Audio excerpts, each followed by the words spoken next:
მოგესალმებით, ძვირფასო პეკატიველებო, მეგიგო ორგოვიჩია, ტელეკომპანია პეკატივის საავტორო პროგრამის ავტორი და წამყვანი, პროგრამას ქვია დიდი გარღვევა. ხედავთ ეთერში რომ ძალიან საინტერესო სტუმარი მყავს და ეს სტუმარი ზურგ შექცევით დგას ზის უბრალოდ თქვენთან.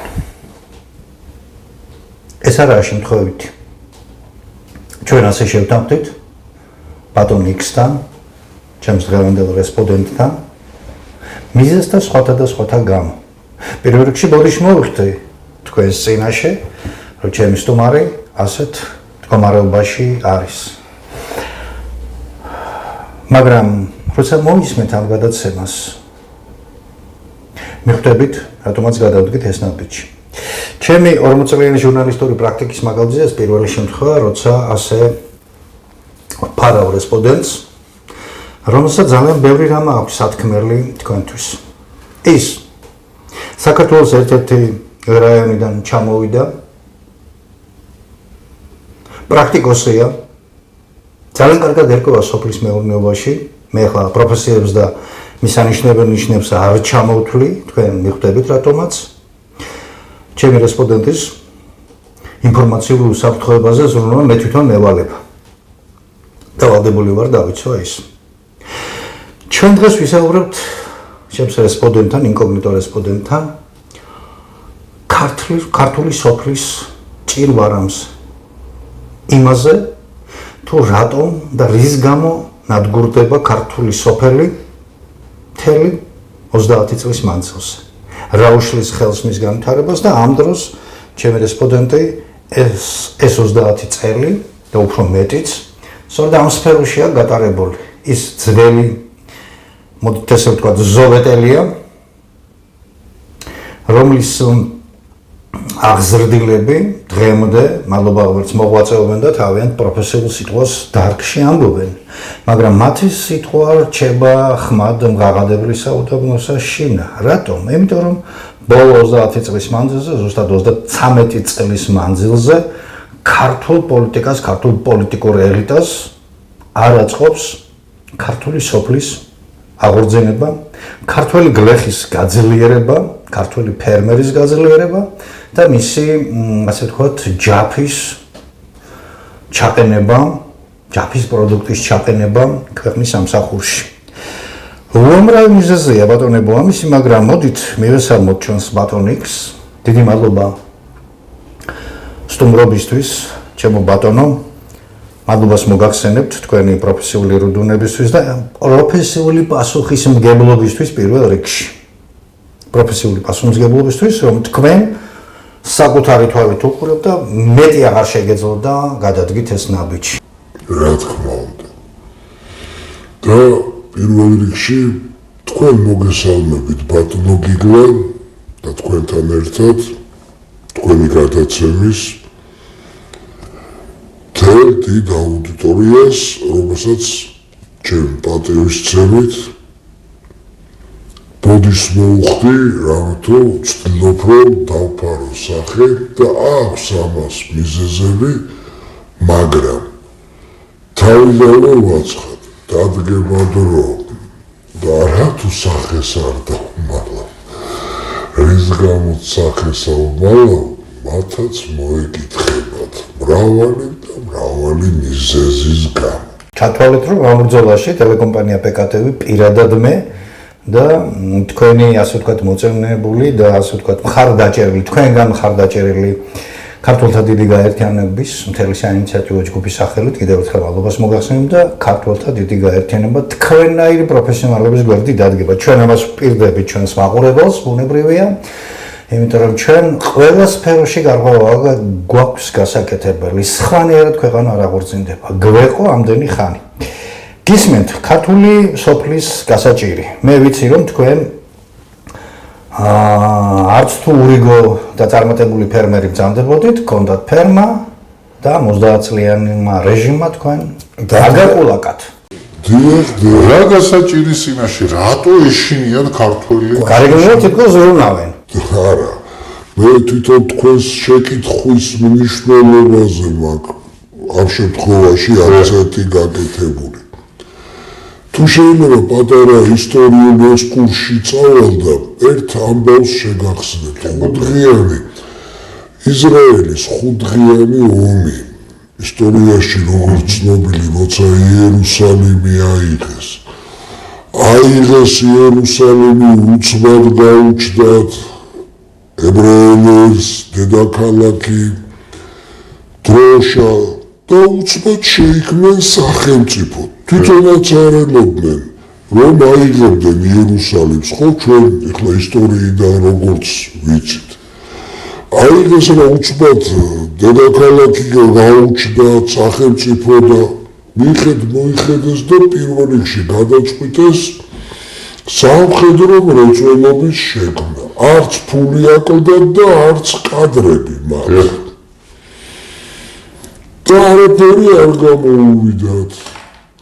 ეს ის დროა, როცა პირველი აზულიანტები როცა მიდიან საბჭოთა კავშირიდან და ვიღაცა საბჭოთა კავშირის წარმომადგენელობა ალბათ სულ ნათიპლეხანოელი კაცის ბატონი დიმიტრი უზნაძის განწყობის თეორია წაიღო იქ და მაშინ გახდა, მაშინ იწყებს სათავეს მაშინირებს ბატონი დიმიტრი უზნაძის განწყობის თეორია, როგორც ფსიქოლოგიური ბიზნეს, ფსიქოლოგიური ანალიზის პირველი წყარო. სწორედ ეს ბატონი დიმიტრი უზნაძის მოძღვების გამოყენებით ჩაიხედეს რა თავის პრობლემაში რა პრობლემა იყო, რომ შეექმნათ სამხედრო მრეწველობა. თემიდან არ გადავდივარ, სოფლის მეურნეობაზე ვისაუბრებთ, მაგრამ თავარზე მინდა ხვდები უკვე. ხო და ან კიბუცები გამოდგა პირველი, ხო? აი, სწორედ ამ ფსიქოლოგიური გაშლის შედეგად დადგინდა, რომ ქვეყანაში რომ შეიქმნას სამხედრო მრეწველობა, უნდა იყოს ჩამოყალიბებული ინტელიგენცია. ჩამოყალიბებული ინტელიგენცია ვერ შედგება, თუ არ არის ჩამოყალიბებული გლეხთა ფენა. ანუ მეორენაირად, ესე კლასიკურად რომ ვთქვათ, აგრარული ბურჟუაზია. და განაზარმაცები იყვნენ, უბრალოდ ფიზიკურად არ ჰქონდათ მიწა, რამე თუ ის ქვაღორღიანი ზედაპირი, სადაც ისინი იყვნენ, რასაც იკავებდნენ, გამოუსადეგარი იყო ინტენსიური სოფლის მეურნეობისათვის. ვადასტურებ, რომ უდიდეს პატივს ვცემ მათ შრომის უნარიანობას მუჭა მოიტანეს მიწის ნაყოფიერი ფერა, დაყარეს, გააძლიერეს კიბუცები და სწორედ იმიტომ, რომ შეიქმნა გლეხთა ფენა, ჩამოყალიბდა ინტელიგენცია. თორე განამანამდე ან ექიმები არ ყავდათ, ან მასწავლებლები, ან სამხედროები, ანუ ინტელიგენციის პროფესიული კუთხით ინტელიგენციის ფენის შემავსებელი განა არ ყავდათ, მაგრამ როგორც კი შეიქმნა გლეხთა ფენა, უკვე შეიქმნა საზოგადოებრივი კლასი ინტელიგენცია, რომელიც ქვეყნის იდეოლოგიას განსაზღვრავს. და ნახეთ, როგორი სახელმწიფო შექმნეს. იმ რეგიონს კი არა, დედამიწას აზანზარებენ და ვხედავთ კიდეც, რა კარგად შექმნეს ის, რაც შექმნეს. ახლა ეს ხოთაშორის ერთი რამ მახსენდება, ჩემო ბატონო, სააკაშვილის რეჟიმის დროს იყო საგაზეთო, ასე ვთქვათ, სკანდალი, მასთან დაკავშირებით, რომ ტყიბულიდან და იმერეთის ძალიან ბევრი რაიონიდან და სოფლიდან ბელტებს ჭრიდნენ, დაახლოებით 7-10 სანტიმეტრი თქვენ ეს ნაყოფიერი ფენა, გაზი და გაქონდათ ფოთიდან და ათომიდან გემით უცხოეთში. ერთი იტალია იყო, მეორე აქეთ სხვა ის ქვეყნები. არაბული ქვეყნები ხა. არაბული ქვეყნები და ასე შემდეგ. ანუ ქართული მიწა ასე გაქონდათ. და კაჩვილი არ იყო ამისი ბაზა. არა, ეს ქართული მიწის კაჩვილი ამას სპეციალურად ყუათიანი ნაწილი და სხვა შორის მინდა ვითხრათ, რომ ახლა ანალოგიური უკრაინაში ხდება ევროპაში დიახის ხუმატური ფერით გაჯერებული დაატვირთული მძიმე სატვირთო მანქანები მიდის და მიდის ევროპაში მეტწილად ქვიშიანი ნიადაგებია და ეს ძვირფასი უკრაინული ჩირნაზევ ზნამენით ცნობილი შავმიწა ნიადაგი მიედინება ევროპაში და გარდა იმისა, რომ მიედინება, რაც გაიტანეს, მაგრამ ჰანტერ ბაიდენს, ბატონი ჯო ბაიდენის შვილს 500,000 ჰექტარია რაღაც კაპიკებში ნაყიდი, მაგრამ ეს სხვა თემა. დაუბრუნდეთ ქართულს, ანუ ჩვენ საქართველოს დაუბრუნდეთ. ხო, ჩვენ დაუბრუნდეთ ჩვენს თემას. მე გაგაგულაკეს, რატო არ უნდა თქვენი წარმატება, ან თქვენნაირების წარმატება? აქ ელემენტარულია. როგორც კი მე კი არა, ნებისმიერი სისტემაში არ ამჯდომი, უბრალოდ ჩვეულებრივი ქართველი, როგორც კი თავისი შრომით რაღაც დონეს მიაღწევს, საიდანღაც გამოჩნდებიან ვიღაც ყმაწვილები, რომლებიც ხანიკიდან ხანაკიდან შემოურბენენ და მოაქცევენ მას ისეთ ეკონომიურ მდგომარეობაში, რომ მერე მოდიან ბიჭები ბანკებიდან და ეს მარტო მე რომ ფერმა, მაშინ მივადექეთ საკე, თქვენი ფერმა მე რამდენადაც მითხარი ჩვენი საუბრის დასასრულში, ბანკიმა, ნუ დავასახელეთ ამ ბანკს, საბანკო მაფიამ შეიწირა. დიახ. და პრობლემას. და არაერთია ასეთ მდგომარეობაში. აი სწორედ ეგ მინდოდა მეთქვა, მე რომ ყოფილიყავი ერთი, ვიტყოდი რომ ნუ კარგი მე ვარ შტერი და ახიამ, რაც მე დავიმართა. მაგრამ ვაგრახ რომ ეს საქართველოში მასიური ხასიათის მქონე მოვლენა. და შემდეგ რა თქმა უნდა, ხო არ გაჩერდები ადამიანი ცხოვრება გრძელდება, ხო მეც გავაგრძელე ცხოვრება და როცა ვუყურებ, რომ ზუსტად იგივე რა მეთოდებიც ჩემს საწინააღმდეგოდ იყო გამოყენებული, იგივე მეთოდები კვლავ გამოიყენება სხვა მშრომელების მიმართ, სადამდეც მიმიწვდება ხმა კი ვაწვდენ, მაგრამ ყველას ხო ვერ შეწვდებია რა კაცი. აი ერთ-ერთი მიზეზი იმისა, თუ რატომ შეგაწუხეთ თქვენ ბატონო გიგლა, რომ აქ რაღაცებს გავშვით, რაღაცებზე გავაკეთებთ აქცენტებს და ხომ არ ფიქრობთ, რომ აი თქვენნაირად, ნუ ახლა თქვენი მასშტაბით არ იყო ისეთი, მაგრამ აი ცნობილი სკანდალი, ეგრეთ წოდებული სკლინტის თემა, რომელმაც ერთი ამბები გამოიწვია საქართველოში, ხო არ იყო დაკავშირებული, რომ ეს ქართული წარმოება, რომელიც მეტნაკლებად გამართული იყო, თქვა ჩაეძირათ ან რაღაც ესეთი. აი თქვენ როგორც ბიოტექნოლოგიაში ჩახედავთ. არ რიცხული, მაგრამ მან იმდენად თვითონ როგორც ასეთი საკუთრივ სკლინტის თემა კი არ არის თავი. იქ პირდაპირ აი წითელი ძაფით ნაკსოვი შავზე რომ ვიტყვით მას ეჩანდა რომ ან დავას პირდაპირ პოლიტიკური ელფერი ჰქონდა და ნაკლებად უკავშირდება იქ მოვლენები საკუთრივ ზოოტექნიას, თორე 1960-იანი წლებიდან და კიდევ უფრო ადრე და 60-იანი წლებიდან უკვე მეცნიერული ფორმით კადმის სკლინტი გამოიყენება ცხოველთა კვებაში, ცოხნავი საქონელი მყავს მხედველობაში, სხვაგან არა.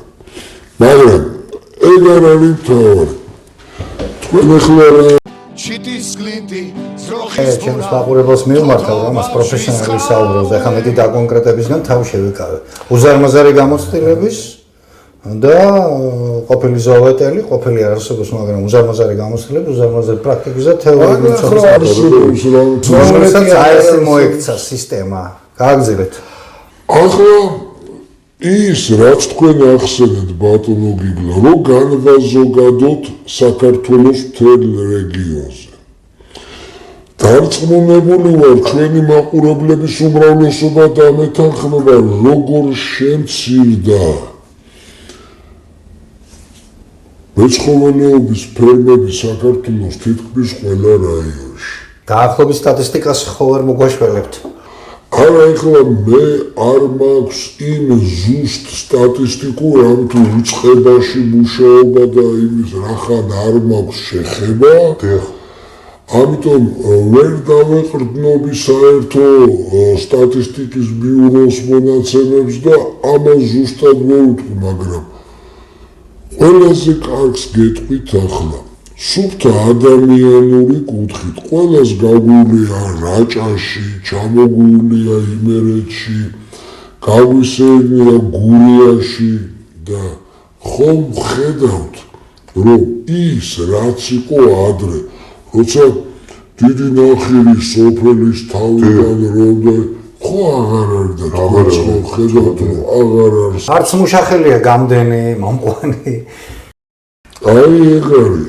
და სწორედ თქვენ შეეხეთ ახლა ყველაზე მტკივნეულ თემას.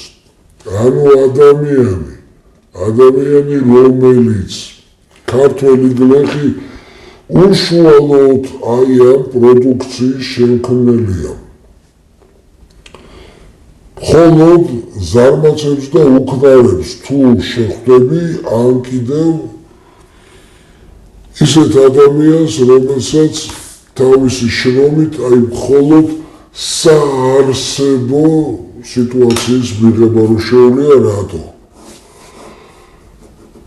ერთი შეხედვით ხომ ამხელა კამპანია გახსნილი, ვითომ აგერ დაგეხმარებათ სხვადასხვა პროგრამებით, ხელოვნებაში რამ აქ ამ ფერმერთა დახმარების პროგრამებით. თუ ასე კარგია ეს პროგრამები და ამდენი წელია მათზე საუბარი მიდის, რატომ არ ხდება, რომ ამ ფერმების რაოდენობა არ იზრდება? გერგირგლებულობს. საამწუხაროდ გეთანხმებით. რატომ არ ხდება, რომ მეცხოველეობის პროდუქტებზე, იგივე ხორცზე, რძის რაწარზე, ფასები რძის რატომ არ ჩამოდის? ხომ არის არა ეგრე გაცხადებული და გაპიარებული, რომ დახმარების პროგრამაო. გახსნი მაცივარს, სიცარიელია, ჩართავ ტელევიზორს, უხრა მაგრა ვცხოვრობ, იგივე აქაც. ეხლა არც აი 1-10 თუ შეგიძლიათ ჟურნალისტი ბრძანდებით და ძალიან ბევრი ადამიანი თქვენ რომ პატივს გცემთ ვიცით. იქნებ შეძლოთ და 1-10 მაინც ახლად დაქორწინებული, ახლად რომ შეიქმნა ასეთი ოჯახი და მათ რომ მიეცათ იმის საშუალება, რომ აი ამ ახალ შექმნილ ოჯახს რაღაცა მატერიალური ისეთი მიეცა, რომ მათ შექმნეს მაგალითად ფერმა, აი გამოუყვეს ახალგაზრდა, ქართველ ახალგაზრდებზე მაგ ლაპარაკი, ვიღაცა სახელმწიფოს მხრიდან დახმარებით მიეცათ, რომ ან ცოცხალის სულადობა, ან რაღაც სავარგული გადაეცათ, თუნდაც დროებით სარგებლობაში, ან რაღაცა ასეთი. აი 10 მაინც თუ შეგიძლიათ რომ მონახო, გახარებული ვიქნები უკან წავიდეთ ჩემს. მე ვეცლები ეგეთი, მაგრამ ნახოთ გამოჩნდებიან თუ იქნება სიამოვნები თქვენს გასხმობები და ყველაფერს. ერთი წამით ჩემო ბატონო, მოდი დაუბრუნდეთ იმ რა ქვია სკინდლის თემას, რომელიც რაღაცნაირად სხვაზე გადავერთე და ვერ დავამთავრებ. ეს გახმაურებული სკანდალი სასამართლო დავებითაც დამთავრდა ყველაფრით, მაგრამ იქ ეხლა თქვენ როგორც ამ დარგის სპეციალისტ და ჩახედულს და იმას რაღაცა დარღვევებით იყო გამოყენებული პრეპარატები, რამდენადაც მე ვიცი, შეგიძლიათ დამიდასტუროთ ეს? მე ვფიქრობ, მან რა იქნებოდა, ნახეთ, როცა გამოითქვა პრეტენზია, რომ ერთმა წამოიღო საიდანღაც ფრინველის ნაკელი, შეიძლება იქ მინერალების გარდა, რაც აუცილებელია პრინციპში ძროხისათვის, ალბათ აღმოჩნდა რაღაცა ისეთი ბიოლოგიური პროდუქტი. ეს შეიძლება ყოფილიყო ანტიბიოტიკი, შეიძლება ყოფილიყო, არ ვიცი, რაღაცა ფარმაკოლოგიური სხვა საშუალება, რომლებმაც გამოიწვიეს ეჭველი ძროხების ფიზიოლოგიის დარღვევა და ეგ გაჩნდა საფუძველი ალბათ ერთმა მხარემ, მეორე მხარეს, რომ კომპანია ბიო-ბიოც ფიგურირებდა. ბიო-ბიო, ხო, მაგრამ ეხლა ეგენი გამართული ორივე არის გამართული აგრარული წარმოება, მათ მეპატრონეები მატერიალურად თავს კარგად გრძნობენ და მე უფრო მткиვა ჩემნაირი და აი ისეთი ფერმა როგორიც მე მქონდა, ჩემზე უფრო უარეს მდგომარეობაში მყოფებიც კი, რომლებიც განადგურდნენ და ბანკმა რომ წართვა და წაიღო მათი ქონება და რაც მე დავემართა, ზუსტად იგივე მდგომარეობაში აი ესაა უფრო გულსატკელი, რამე თუ აი ჩვენნაირების რაოდენობა ბევრია საქართველოში და ეს პროცესი ახლაც მიდის, აი რომ ჩაიხედოთ, დარწმუნებული ვარ სასამართლო სივრცეში ძალიან ბევრი ამოტივტივდება, როცა ბანკი ან სხვა მევახშე ვიღაცა ედავება ფერმერს ედავება და ამ დროს სწორედ სახელმწიფო უნდა იყოს ის შუამავალი, ის დამხმარე. კარგად მოგეხსენება მთელ ევროპაში, რა მაგარია სოფლის მეურნეობა, ექნებათ, აბა რა იქნება სახელმწიფო სუბსიდიებზეა. აქ სუბსიდირებას ხო არ ვითხოვთ, არა? აი გაჭირებაში და ასე კი. თქვენ მაინც ეხებით რომ სახელმწიფო პოლიტიკა არის არასწორი, ხო?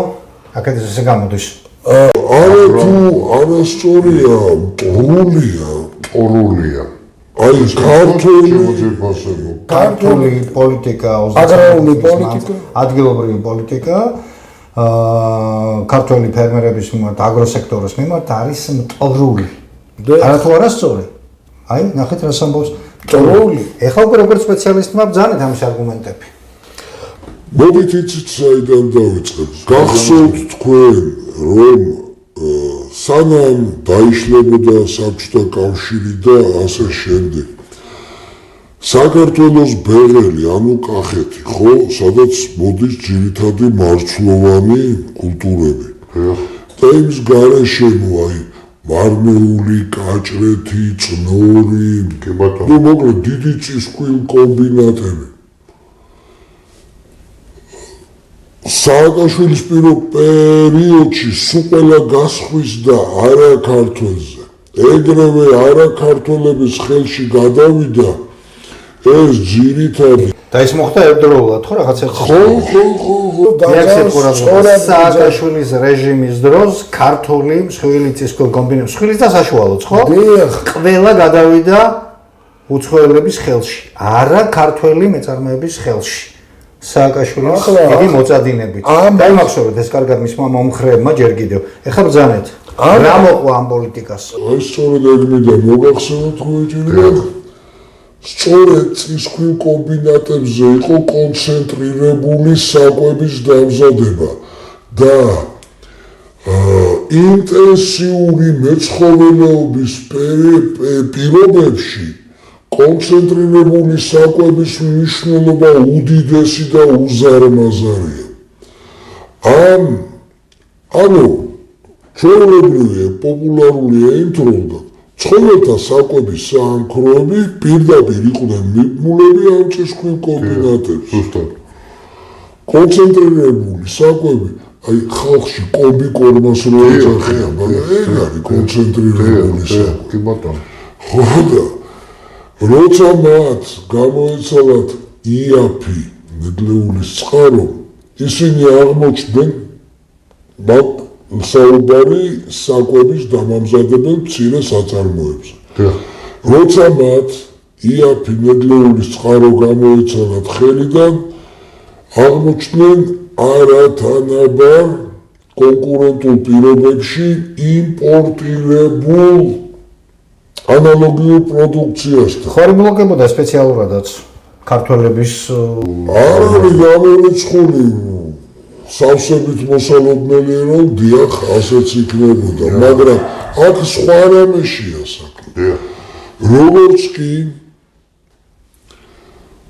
კონცენტრირებული საკვები, ანუ კომბინირებული საკვების სახით წოდებული პროდუქცია, რაც მეტად აუცილებელი და მნიშვნელოვანია მეცხოველეობაში, ძირითადად არის იმპორტირებულ მასალაზე აგებული, უკვე ეგრევე ეჭვები ჩდება, კი მაგრამ რამდენად სანდოა ეს მასალა, რისგანაც ეს საკვები მზადდება, რამდენად სანდოა ჯანმრთელობის კუთხით. სხვათა შორის ჩვენ ახლა აგერ ვსაუბრობთ აქ მე და თქვენ ბატონო გიგლა და ძალიან დიდი შეკითხვა მაქვს საქართველოს ჯანდაცვის სამინისტროსთან. მაგრამ რა უნდა ვკითხო, ვინ რას გვიპასუხებს?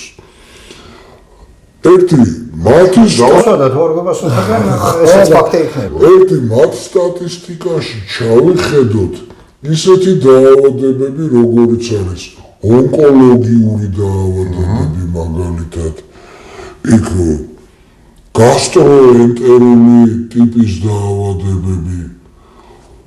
რა შორს წავიდეთ, ჩემო ბატონო და ავტობუსში რომ ვждებით, ჩვენ ყველანი ვხედავთ, რომ აუტისტი ბავშვების რაოდენობა შემაწუხებლად გაზრდილია. შეიძლება ეს მემეჩვენება, მაგრამ არის ასე უკვე განსაჯოს მაყურებელმა თავად. იმიტომ რომ ხო, ახლა მე ერთი მინდა გითხრათ. დადგენილია, რომ ახლა არ დავასახელებ რომელი კვლევითი ინსტიტუტის, თბილისშია ეს კვლევითი ინსტიტუტი. ამ კვლევითი ინსტიტუტის მიერ დადგენილია ის ფარმაკოლოგიული აგენტი, ანუ რომელ პრეპარატში შედის ის აგენტი, რაც პროვოცირებას იწვევს, რომ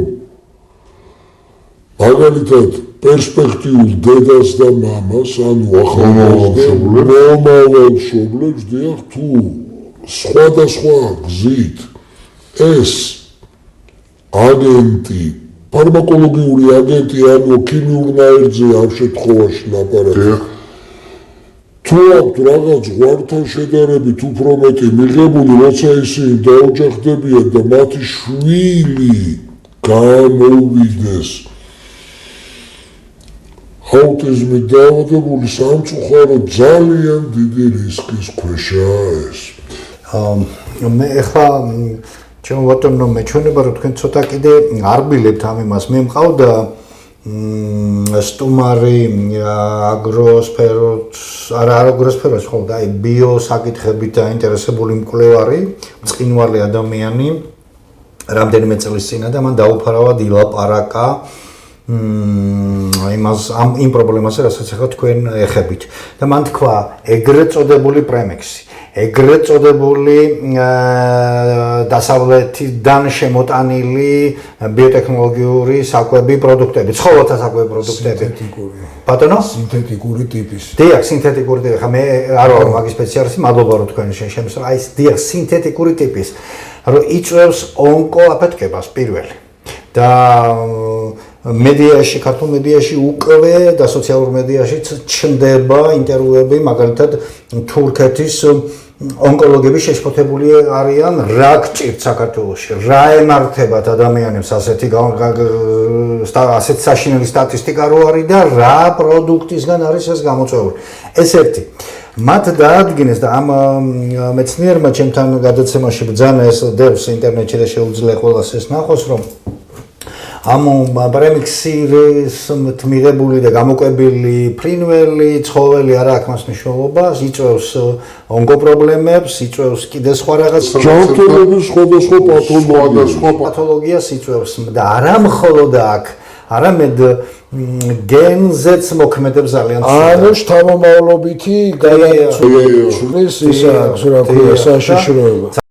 ძალიან შეშფოთებული იყო ეს სამწუხაროდ. სხვა შორის თურქებთან შეიძლება გამიგზავნოს აი თქვენ კარგად გახსოვთ უკვე ასე ვთქვათ რომ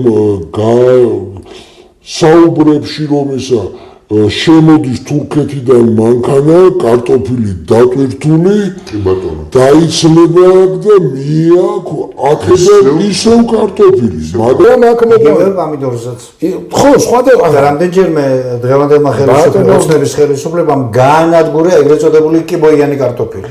დიახ თქვენ ჭირიმე მე უბრალოდ კარტოფილი მაგალითად მოვუყვანთ თორე სამწუხაროდ მათი ჩამონათვალი ძალიან დიდია ეს ბოსნეულიც არის და ხილიც და ბახჩეულიც და ვას შემდეგ ასე შემდეგ და თურქების გაკვირვება თვითონ თურქების ცინიზმზე მეტყველებს ისე თურქეთის დამსახურება არა რომ აქეთკენ თავისთან უვარგის და თვითონ რომ არ გამოიყენებენ ისეთ პროდუქციას აქეთკენ აგზავნიან და აქედან შეამოწმებენ რა და რომ დადასტურებენ ლიბერალებს მიაჩნიათ რომ თურქეთი ჩვენი დიდი მეგობარია და სინამდვილეში რაც არის კი ვიცით ახლა. ბატონო გიგლა ერთი მე და თქვენ ვართ გვატემალას პრინცები და მეორე თურქეთია ჩვენი მეგობარი. თურქეთი და გვატემალა და კიდე სხვა ქვეყნები ჩემო ბატონო თავის თავს მიხედავენ ჩვენი გასაჭირივი კითხვები და მივხედოთ ხო? აბსოლუტურად გეთანხმებით. ეს აუტისტი ბავშვები ხა ჩვენს ვითომ მოჩვენებით მეგობრობას კი ჩემულობენ, მაგრამ ეს სტრატეგიული გეგმები აქვს ყველას და შევეშოთ ამას. ჩვენ უნდა მივხედოთ ჩვენს ბრწყინვალეს დარგს, რომელიც ესე არის გაჩანაგების პირამდე მიყვანილი და ეს პროდუქტები სხვათა შორის ბოდიში რომ გაწყვეტინებთ არა ეს მნიშვნელოვანია თუ დავაკვირდებით ახალგაზრდა თაობაში რამხელა პროცენტია ნარკომანიის და ფსიქოლოგიურად არასტაბილური ფსიქიკის მქონე სწორედ ამ ტვინის ამრევი პრეპარატებით ზემოქმედებები რომ სახეზეა უკვე და ისა ეხლა როგორ გინდა მასეთ ახალგაზრდას მოსთხოვო რომ მან დაიკავოს ხელში ფიცალი, ცელი, ბარი, თოხი ხო მიწას მეაშუროს ხო ახლა ვიღაცა მეტყვის ალბათ რომ რაღა დროს ეს ფიცალი და ბარი თოხია ახლა ტრაქტორი რა თქმა უნდა მაგრამ იმ ტრაქტორსაც იგივე ჯანსაღი ფსიქიკის ოპერატორი ჭირდება ხომ ასეა და მე ერთი წესიერი კაცი ხშირად ჩანს ეკრანზე და ბატონდებული მყავს ხედელობაში და დიდი გულის ტკივილით აღნიშნავს ძალიან მდაბიო ჩვენს განათლების სისტემას ყველგან სამწუხაროდ უნდა დავეთანხმო ყელში დანა გამოსმული როგორც აგრარული სივრცის ქართულ განათლებას ალბათ სამწუხაროდ ასევე სხვა დარგებსაც მაგრამ მე რადგან ამ სივრცეში ხო მე შევსავსტირი და ბოდიში რომ შეგაჭრეთ ამი დასტურებთ ამას არ დამიდასტურებთ მაგრამ აი ეს აუტისტი ბავშვები ამდენი კიბო ამდენი ყველაფერი უცხოეთიდან შემოტანილი ამ სინთეტიკური ბიოპროდუქციის შედეგია და ერთ-ერთმა რესპონდენტმა თავის დროზე მითხრა, ოღონდ აი სწორად მახსოვს თუ რაღაცა დიპაკინი თუ დეპაკინი რა ეგეთი პრეპარატი არსებობს? დიახ, ესეთი პრეპარატი არსებობს. ისი გარემო რაღაცებს არა, გეტყვით, ეს პრეპარატი ჩვეულებრივი ფარმაკოლოგიური პრეპარატია, ის ძალიან ნორმალური პრეპარატია. რა მიმართულებით გამოიხატება? აი ეპილეფსიების საწინააღმდეგო. მაგრამ აქ ანუ აგრარულ სივრცეში აქ ცოტა სხვანაირად არის საქმე. ნახეთ, სწორედ ეპილეფსიის საწინააღმდეგო რაღაცა კვლევები ქონდა იმ მეცნიერს, რომელმაც ეს გამანდო პრინციპში სწორად და ნუ აი გასაგებია. ანუ მიმართულებით არის ფარმადანიშნულებით. ანუ ნახეთ, ამერიკაში რა უნდა? არა, აი ახლავე აგიხსნით. ბროილერის ქათამი მაგალითად ჩვეულებრივ ფიზიოლოგიური მდგომარეობის მისი აი გენეტიკურად ჩამოყალიბებული ფიზიოლოგიური მდგომარეობის მიხედვით 72-74 დღე უნდა იზრდებოდეს, რომ დასაკლავ კონდიციაში მოვიდეს. აბა ეხლა ვინ 15 დღეში ეგრევე შეგვიძლია ანუ ეს 72-74 დღე ჩამოყვანილია სწორედ ამ სხვადასხვა საკვებ დანამატების სხვადასხვანაირი კომპოზიციებით 35 დღემდე. ახლა როცა ჩვენ ვიღებთ პროდუქტს, მას ხომ გადააქვს ძალიან დიდი სერიოზული ფიზიოლოგიური სტრესი. ეხლა ეს სტრესი მრავალისთვის არის, როცა ადამიანი გაღიზიანებულია და ჩხუბობს, ყვასისურის, ბრაზობს, ხო? არის ასეთივე ჩუმი ფიზიოლოგიური სტრესი, რომელიც ადამიანებსაც შეიძლება დაემართოს და საერთოდ ვერც კი გაიგოს ამ პაციენტმა, რომ პერსპექტიულმა პაციენტმა, რომ ესჭის.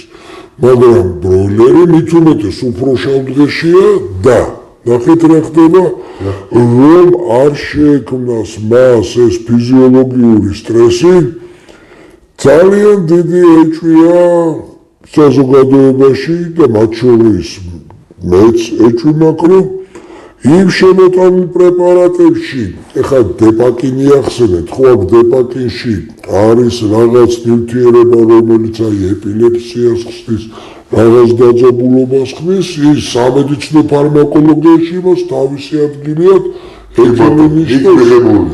იქ მიღებულია, მაგრამ აქ თელ ამ ბროილერს, როცა ანალოგიური ჯგუფის ფარმაკოლოგიურ რაღაც დანამატს აძლევ, რომ ჩქარა იზარდოს, რომ ამ პრეპარატის ფონზე მას ძლიერი მადა ჰქონდეს და წონამატი მიიღო, ოღონდ კი სწრაფად, მაგრამ მიღებული ხორცის შედეგი აღარ გაინტერესებს, რა საშინელება იქნება და ვინც მოიხმარს მერე ამ ხორცს ერთი დღე, ორი დღე, თვეები, წლები მის ორგანიზმში რა გენეტიკურ ფორმას და ცვლილებებს, ფორმას ჩამოიყალიბებს ეს მდგომარეობა და აგერ ამოვიდა, რომ ახვალ ავტობუსში და ასე გაზრდილი თუ შეიძლებოდა კაცო რა უბედურებაა ბავშვების ამხელა რაოდენობა ბავშვების აუტისტების საშინელებაა პირდაპირ. იცით რა არის, ავად ნურავი ნუ გახდება, ღმერთმა ყველა კარგად აყოფოს, მაგრამ განსაკუთრებით გულზე ხვდება ხომ კაც, როცა ბავშვს ხედავ რა შეჭირვებულს და ასე მძიმე მდგომარეობაში ყოფს და ამ დროს მიგვირს ამ ჯანდაცვის სამინისტროსი რატომ არ ინტერესდებიან რა არის მიზეზი ამხელა ალბათ სხვა სამინისტროებშიც უნდა იყოს, მაგრამ ნუ პირველ რიგში ჯანდაცვის სამინისტრო, იმიტომ რომ ასე ისეა მათი ხებათ ხო მაგრამ სოფლის მეურნეობის სამინისტროს უშუალოდ მწარმოებელს და პასუხისმგებელს მონიტორინგის სამსახური არ უნდა ყავდეს სამმართველოებით? მე როგორც გამიგონია ამ ეტაპზე ვინმე აი ისეთი რომ სოფლის მეურნეობის სამინისტროში იყოს ვინმე კომპეტენტური ვინც ცხოველთა კვებაში ერკვევა ასეთი მე იქ არავინ არ ვიცი ბავშვები. ხო არ ფიქრობთ რომ ამის მიზეზი ის არის რომ ბოლო 30 წლის მანძილზე სოფლის მეურნეობის მინისტრები აი როგორ აზროვნებენ მაგალითად სააკაშვილის მინისტრი გოროზია რომ აი დედალიძის მამალი ძროხები მაგრამ ისე თქმა მინდა ხო იურისტებით არის ბოლო პერიოდის სულ აქცენტი გაკეთებული იურისტები მინისტრები უნდა იყვნენ იურისტი კიდევ არ უშავს აი როცა მასეთ საპასუხისმგებლო მაღალ თანამდებობაზე იქ დიზაინერი, იმკერავი, პარიკმახერი, სტილისტი და ეგრონდა ეს რა თქმა უნდა რაღაცინებს მაგრამ მოდით ერთი რაღაცა ვთქვათ ეს სამინისტრო და ესეთი საეჭვო ორგანიზაციები რომლებიც თვალს ხუჭავენ ამ ყველაფრის შემოტანაზე რაღაცა დიდი ფინანსებით რო ფინანსდებიან უცხოეთიდან აი ამაზე შეგიძლიათ ისე სხვა შორის თქვენ ძალიან აი ჩემთვის ტკინეული თემა წამოწიეთ ყველა ის ფონდი თუ როგორც ქვიათ აი ეს დახმარების ისინი რა ქვია უჯრედები რომლებიდანაც აი გრანტების გაცემა რო ხდება და საბედნიეროდ კიდევ კარგი რომ შეიცვალა მდგომარეობა ის USAID ავადსახსენებელი USAID რა შეიძლება სხვა ბევრი რაღაც კარგი გააკეთა მაგრამ რაც შემთხვევაა ცნობილი მხოლოდ საეჭვო პროექტებისკენაა სოფლის მეურნეობაში უფრო მეტი დაფინანსება გაშვებული და ვინმე თუ შევედარება კი ბატონო მაშინ მაჩვენოს ახლად შექმნილი პატარა აი ქართველი კაცის ხელში მყოფი ფერმები რაღაც 10-20-30 მაჩვენოს და კი ბატონო არა ვარ მართალი მეთქი ვიტყვი გავიგე კი ბატონო როგორ ფიქრობთ ნუ ეხლა ჩვენ ქართული სოფლის პრობლემები და რამდენიმე შევეხეთ მაგრამ მართლები არ ვქნებით თუ არ ვიტყვით როგორც თქვენ პრაქტიკოსი ესეთი გამოცდილების წარი გამოცდილების მქონე ადამიანი ქართული მიწის პრობლემას არ შევეხოთ რა ვიცით პირველ რიგში რა თქმა უნდა თქვენ ძალიან ტკინული თემა წამოწიეთ გიგა ბატონო მაგრამ პირველ რიგში მაინც ამ ეტაპზე რა მინდა თქვა გულ სადგენია ის რომ ქართულ ახალგაზრდა თაობაში ისეთი ახალგაზრდა რომელიც აი სოფლის მეურნეობის სივრცეში დადგეს და წელки აღნიშნეს და ახლა თემის გვიწევს მარტო ის ხო არ არის წესიერი სასწავლებელიც არ არის გაგონილი მაქვს ესეთი რაღაც მე თვითონ როცა მოღვაწეობდი აი სოფლის მეურნეობის სამინისტროს წარმომადგენლებთან ვითხოვდი ვეტექიმს ვითხოვდი სპეციალისტს აგრონომს ვითხოვდი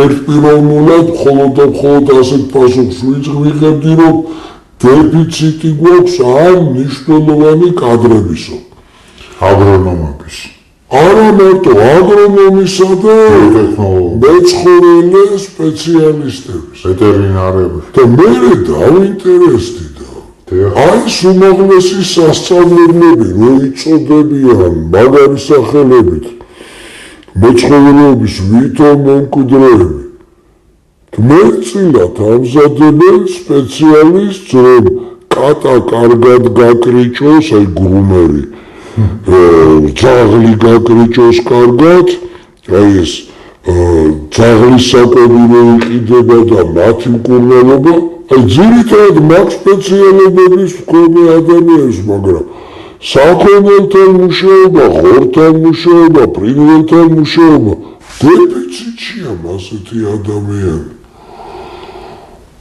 ახლა იჩეჩავს ხრებს სოფლის მეურნეობის უმაღლეს თანამდებობისპირ, მაგრამ მას სინამდვილეში რისი გაკეთება შეუძლია? ის ორგანო, რომელიც მას სპეციალისტებს უნდა აწვდიდეს, სხვა უწყებას ეხება შეხარ ჩემ ბატონო. ზოვეტს გულისხმობთ? ეს დიახ, ყოფილი ზოვეთი, აი ეს უდიდესი არსებობს კიდე? არაფერი აღარ არსებობს, ეს უდიდესი კატასტროფა, რაც საქართველოს გადაიტანა სხვა მრავალთან ერთად, იყო ზოოვეთის განადგურება.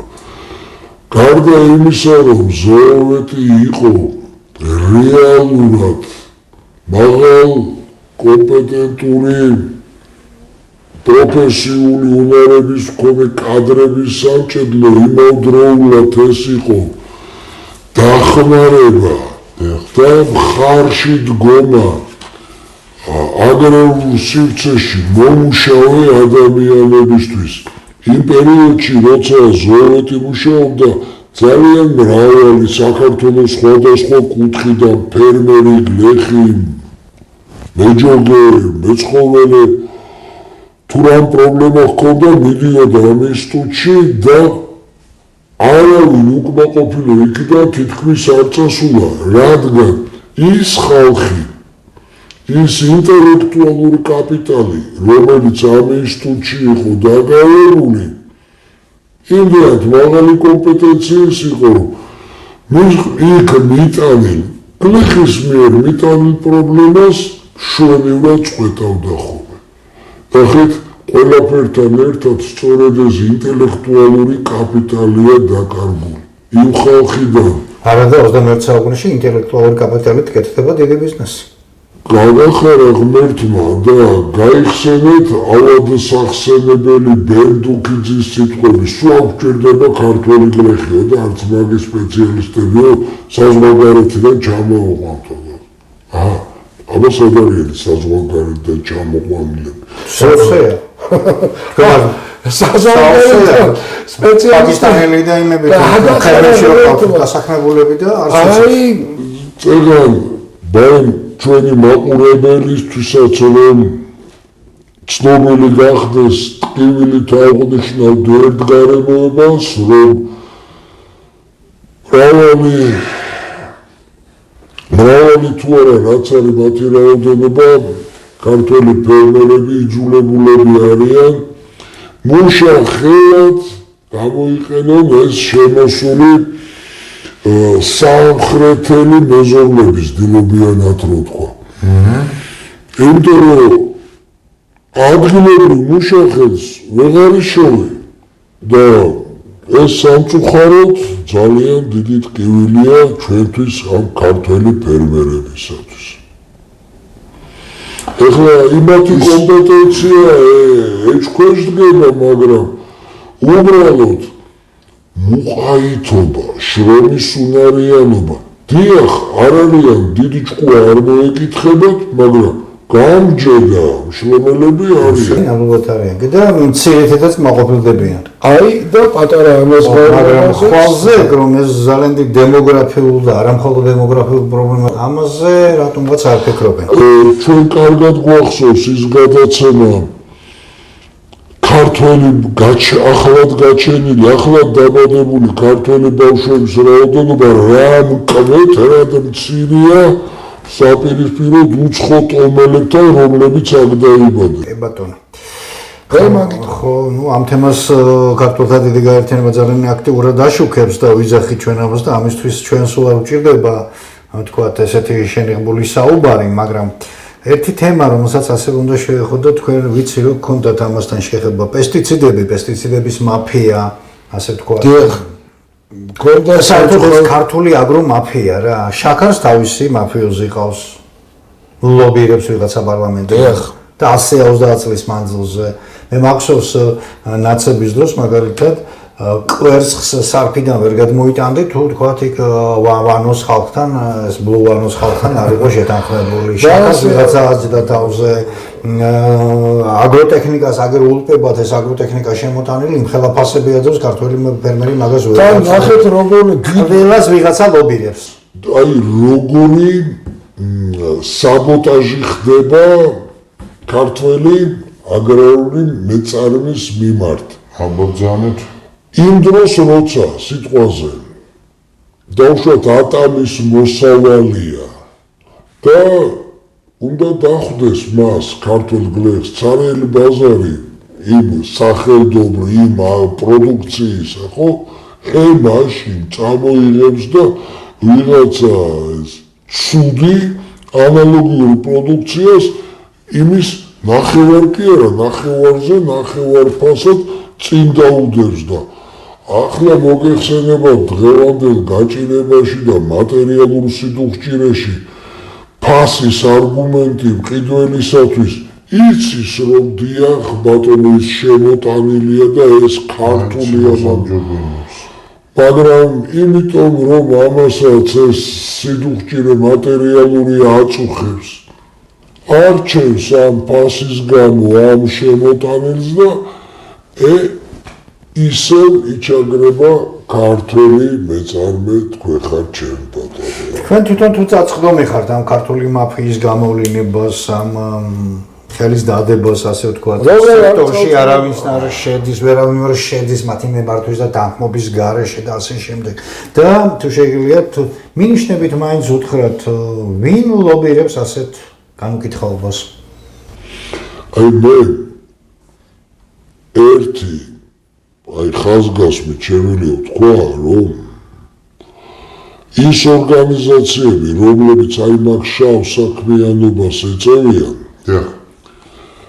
არ თან ყველანი ვინ არიან იცით მიბმულები არიან აი ესეთ პროექტებთან საიდანაც აი გრანტის გაცემა ანუ უცხოური ფესვები და ძირი რო აქვთ არ არის გამორიცხული რომ ესენი პირდაპირ სწორედ ის ახლა მთავრობის სახლის წინ რომ დგანან და უცნაურ ფრაზებს რომ გაყვირიან ახალგაზრდობის ის ნაწილი აი მათ ვინც აბინაზებს პირდაპირ მაგაზია კუდმიბული და მეორე კიდევ როცა ველოდებოდით რომ შეიცვალა ეს დორგლიანი ყროყინა და მოვიდა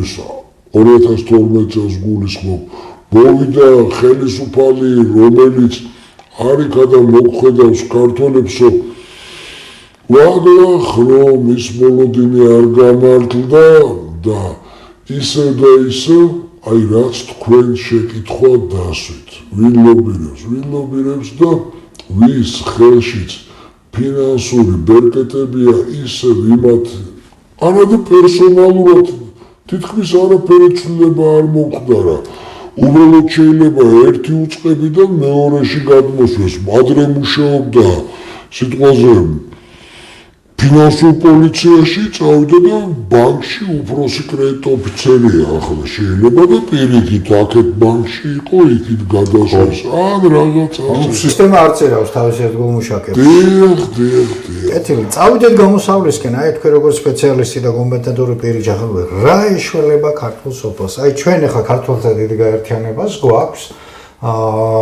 და გვაქვს ურთიერთობა ყველა დარგის გამოცდილ სპეციალისტებთან და არა ისე როგორც დასავლეთის ზეწოლით გოგოლიტებით რო გაავსეს და კონსტიტუციის შეცვალა მიხეილ სააკაშვილმა რომ როგორმე იქ რომელიღაცა დეპუტატ ქაქალი 21 წლის ასაკისა მოეხვედრებინა პარლამენტში პირდაპირ რო თქვა თავისი რომ გასაგებია 25 წლის უნდა იყოს 40 წლის სამუშაო სტაჟი უნდა ჰქონდეს 30 წლის გამოცდილება და ასაკით 25-ზე მეტის არ უნდა იყოს ხო ასეთი ვთქვი ხო, და გვაქვს ესეთ ხალხთან რომ ჩვენ ყველა სფეროში გარკვევა გასაკეთებელი ვიცით ეს ამბავი, ამ გადაცემასაც ამტუნქვე სახელი და ერთ-ერთი სერიოზული მიმართულება ის არის ჩვენი დიდი გაერთიანების, რომ ჩვენ კომპეტენტური, წესიერი და ქართული პატრიოტებით სავსე კადრები მოვიზიდოთ და უთხრათ ქართულ საზოგადოებას, რომ აი ეს ხალხი დადგება,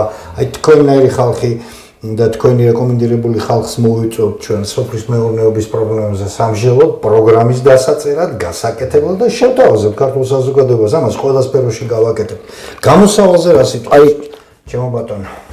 არანაირი არ ელოდოთ რომ მე დავიწყებ ლაპარაკს ტექნოლოგიებზე, თუმცა კი გვაქვს.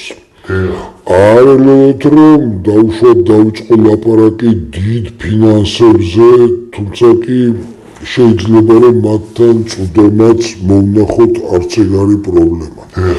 ჩვენი ყველაზე დიდი პრობლემა ამ ეტაპზე და რომელიც გადალახვადია, მაგრამ აი ყველაზე დიდი შრომა ეს არის პერსონა ქართველი ახალგაზრდა, აი მათი რაოდენობრივი და მენტალური სწორი დაკვალიანება. ანუ ახალგაზრდა ადამიანი, რომელსაც ექნება მოტივაცია რომ დადგეს და ეხლა ეს სოფლის მეურნეობა არ არის მარტივი სივრცე, თქვენ კარგად მოგეხსენებათ. მეც თქვენს და ძალიან ბევრი ეხლა არაქალაქელები ვართ, სოფლიდან ვართ, ხო, წამოსულები. კარგად მოგეხსენებათ რომ თუ ადამიანი ბავშვობიდანვე აი მაჯა თუ არა აქვს წყალდით და ნაჯახით გამაგრებული ტყეში არ გაიშვება, თუ მან თავისი ფეხით ბარი რომ დაჰკრა მიწას და ბელტი ამოატრიალა, ის სუნი და ის მადლი რაც აი გაზაფხულზე მიწის ბარვისას მიწიდან ამოდის, ის სუნი თუ არა აქვს ნაგრძნობი, თავისი ხელით მოთიბული ბალახის არომატი თუ არ შეუგზნია და ამის მერე ჟოლვარი აუტანს ტანში, აი ასეთი პიროვნება თუ არ გეყოლა არანაირი. მაგრამ ეხლა ეს ლირიკაა. პრაქტიკოსის გამინდა პრაქტიკული ხედვა. აუცილებლად მიმართულებების მიხედვით ჯერ პირველ რიგში სწორად უნდა იყოს განსაზღვრული რა ტიპის პროდუქცია უნდა შეიქმნას, მარტივად გეტყვით. მაგალითად მეცხოველეობაში მესაქონლეობის ხორცი, ან რძე პროდუქტები, ხო?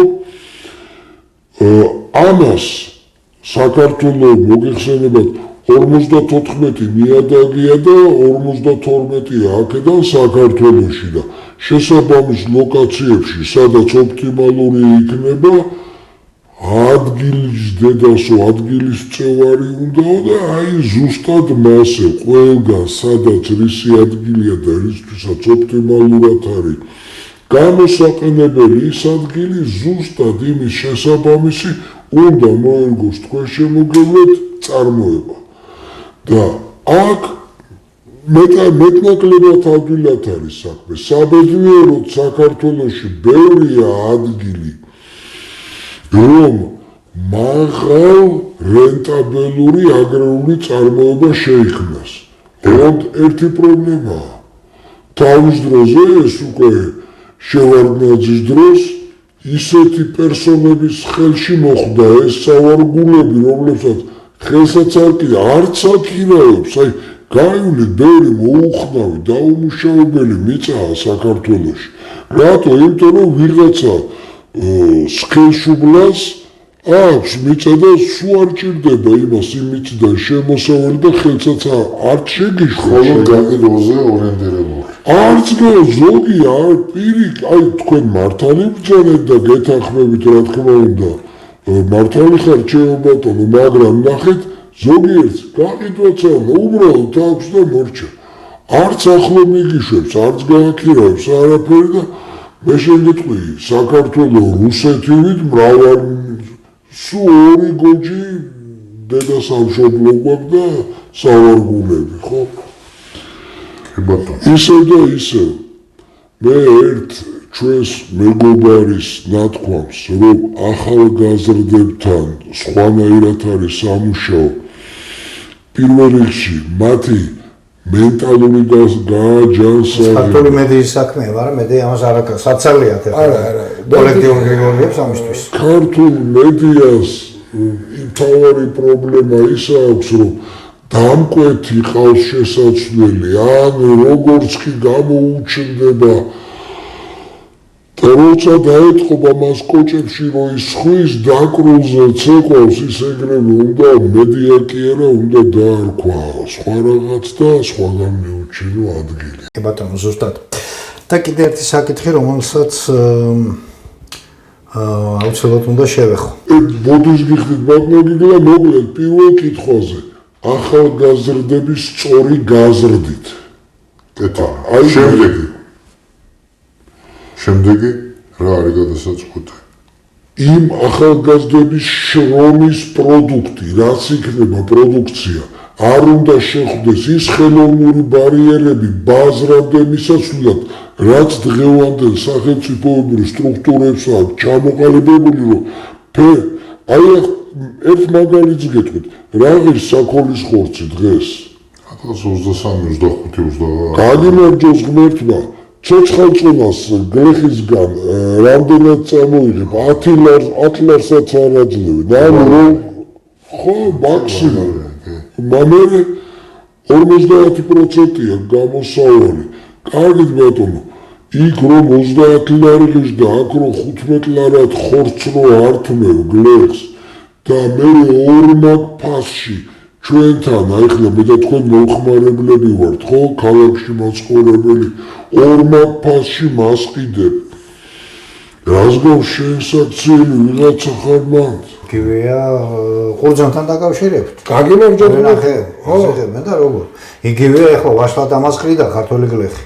რატომ ყრიდა? ატამის შეუღებას მე არ ვიცი რამდენად მართალია გამო. რატომ ყრიდა? იმიტომ რომ იმ ატამის და ვაშლატამას შრომელს მომყვანს შეუქმნეს პირობები, რომ ვეღარ გაყიდა წესიერ ფასად. იმიტომ რომ უცხოეთიდან შემოაქვთ გენმოდიფიცირებული პროდუქცია. ამას ვიღაცა ლოგიკა. დიახ, უცხოეთიდან ვისაც შემოაქვს სამინისტროში არიან. ან კიდევ ისეთ ადგილას არიან მოკალათებულები, სადაც კარგი მატერიალური მდგომარეობა და ვერაფერსაც ვერ უზავ.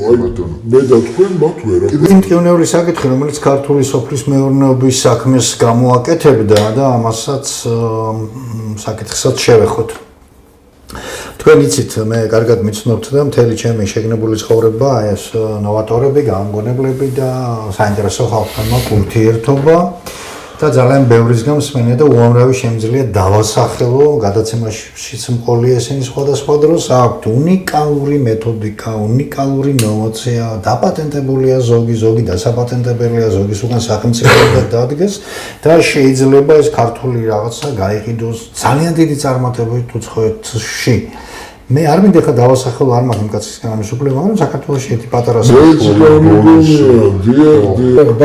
უშლიან ხელს. ანუ რა, აქ შექმნიან უცხოეთში, რაც კარგია უცხოეთში მიდეს. აქ საერთოდ არც მოიხმარება ის დასასუქები, ტექნოლოგიური რაღაცა. როცა მე ფერმა მქონდა და ასე შემდეგ, რა თქმა უნდა მქონდა შეხება იმ ადამიანებთან, რომლებიც და ისინი გაზრდიდნენ თქვენ ჯანმრთელ დიახ, ინტელექტუალური შრომის ფრონტზე, რომლებიც მოვაწეობდნენ და მათ მიერ შექმნილი უნიკალური რაღაც საკვებ დანამატები და ასე შემდეგ სხვადასხვა საშუალებები ჩემს შრომის რენტაბელობას ამაღლებდა ხოლმე, მაგრამ გაგიკვირდებოდა როგორც მე, ასე ვთქვათ, გამაკულაკეს ისინი იმათ ცალკე დაერიან და როგორც აკეთქენ ჩვენსკენ მეწარმეებისკენ რაღაც მევახშეების კანტორები მუშაობენ, რომ ქართველი აგრარული მეწარმე იყოს ცუდად,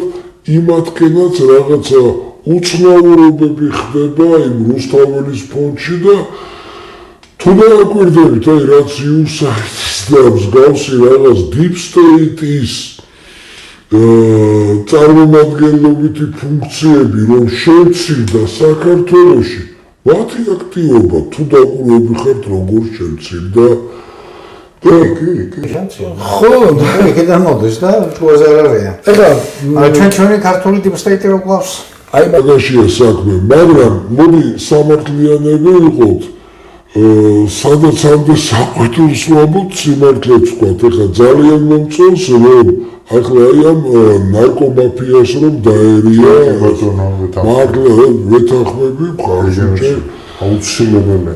ძალიან მომწონს რომ გინდა არ გინდა ავწდით და გადავრჩით კაცო ამ ომებს და უბედურებას და მთელი საქართველოს გარშემო სულ რამბობი ყველანი კარგად მართლა მომწონს მაგრამ არ მომწონს ის რომ უპირატესობა საქართველოში არა ქართულს რო არ მომწონს პაუცებულო და რა ვქნა და საუცხოოდ ამისი ფაქტები ზოგიერთი ჩვენ დავასახელე და უბრალოდ დარწმუნებული ვარ ჩვენ მაყურებელი უბრალოდ დაასახელეთ ხო დავღალეთ არ დავალეთ პრაქტიკულად წავიდეთ ახლა დასასრულისკენ მე მინდა ჩემს მაყურებელს მიუმართო ჩემო ბატონო ჩვენი სტუმარი დღეს აი ესეთ მდგომარეობაში რო გელაპარაკებათ საუბრის დასაწყისში ჩვენ შევთანხმდით რომ ცოტა ხმამაღლა იტყოდა რაღაცებს მაგრამ მე მივხვდით რომ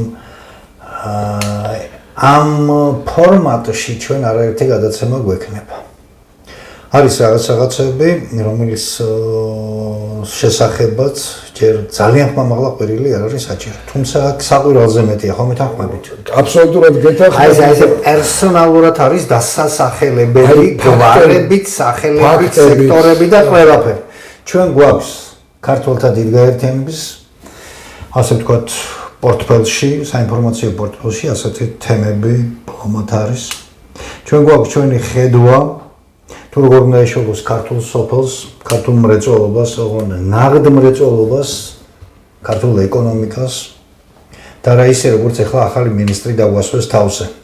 ტურიზმი ყველაზე პარაზიტული ეკონომიკის წარმომადგენელი მოიყვანეს აქ ვითომ წარმატებულად გვესახებიან. ღმერთ მაგნას რომ მე ვწდებოდი. ღმერთ მაგნას რომ ჩემი რესპონდენტი წდებოდეს. ღმერთ მაგნას ასე იყოს, მაგრამ ვერ გავიქცევით სიმართლე სამწუხაროდ.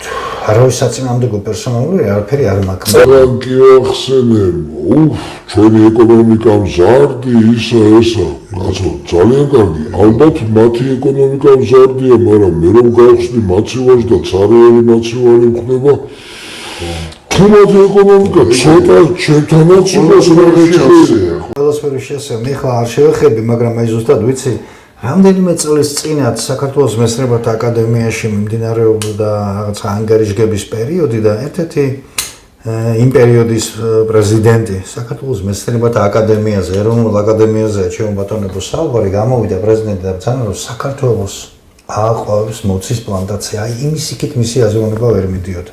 აი როცა ქართული მეცნიერების ფლაგმანი ორგანიზაციის პირველი პერი ასეთ განცხადებას აკეთებს, იქ პრაქტიკულად ძალიან ცუდად არის საქმე. მართლა სერიოზულად ცუდად არის საქმე. ინტელექტუალური კაპიტალი, რომელსაც ჩემი რესპონდენტი შეეხო, ჩვენ ვიცით ძალიან კარგად, ყველა განვითარებად ქვეყანაში 21 საუკუნეში ყველაფერი ადამიანურ კაპიტალზე და გონების კაპიტალზეა დამოკიდებული და პრაქტიკულად კრეატიულ ინდუსტრიაზე კეთდება აქცენტი. სამრეწველოს ის რაც სტალინის და იმის პერიოდშია საქართველოში შეიქმნა სულ რაღაც 20 წელიწადში, 20-30 წელიწადში ქართული სამრეწველო ინდუსტრია აი აყვავდა პრაქტიკულად. ეს ჩვენ შევარდნაძის რეჟიმმა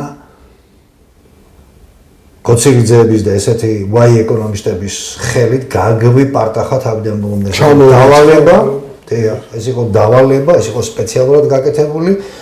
დროა გამოფხიზდა ჩემო ძვირფასებო, ასეთ რესპონდენტებს ჩვენ ბევრს შეგახვედრებთ კიდე. დიდი მადლობა ჩემო ბატონო. იმედია რომ შემდეგი შეხვედრებზე უფრო მწვავეც ვიქნებით და უფრო დიდი იმედი მაქვს რომ აღარ სახის დამალვა ამაზე სასაუბრო აღარ გვექნება.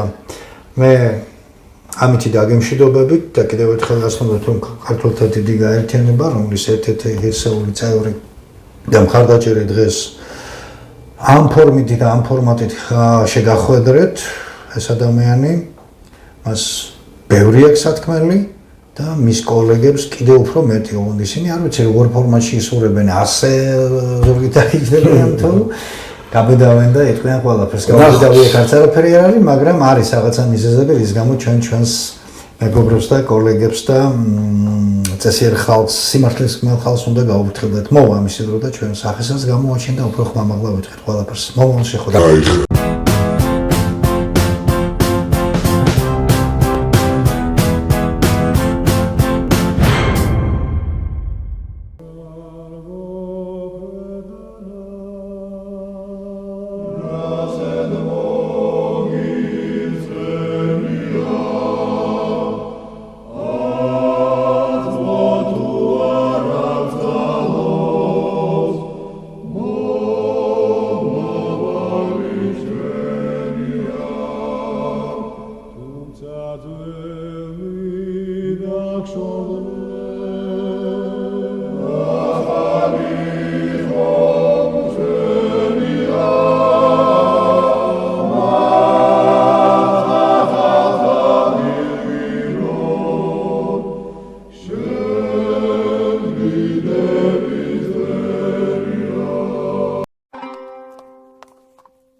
რა გქვიან ძმობილო?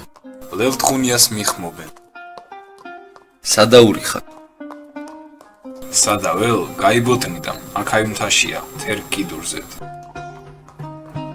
კაი ადგილია ეს თქვენი ადგილი. რა სიცინი? საცინელს ვიცინი, ცარიელს ტომაკი მაგით ვერ გაძღების. აქ ძალიან მოსავალი უნდა იცოდეს. არა, გონჯაი, ჩვენს პეჩაობას შეჰფერობს. ეს დიდი გზა, დიდ ხელს მოგცემთ. ვშაულობთ, ჯიბეში არ რჩების. თისკაცი მახავეს სვამეხის კერძია. ჭამადის მადი არაა სახლში, ნაშოვერ დუქანში მიდის. ერთი მითხარ თუ ღმერთი გწამს. აი სტეფანწმინდის პირდაპირ რა მონასტერია. გიწყალობოთ ცოცხალთან, შეგინდოთ მკვდართა. წმინდა სამების სახტარი არ უწინდალთ განცდა საფარი, ერთა საბჭო. ეხლა რატომ აღარ არის ეგა? აწინა, ერობას სადაა, რუსობაში ვარ. აწინა ყველაი გაცუქდის, ყველაი გაუქმდის.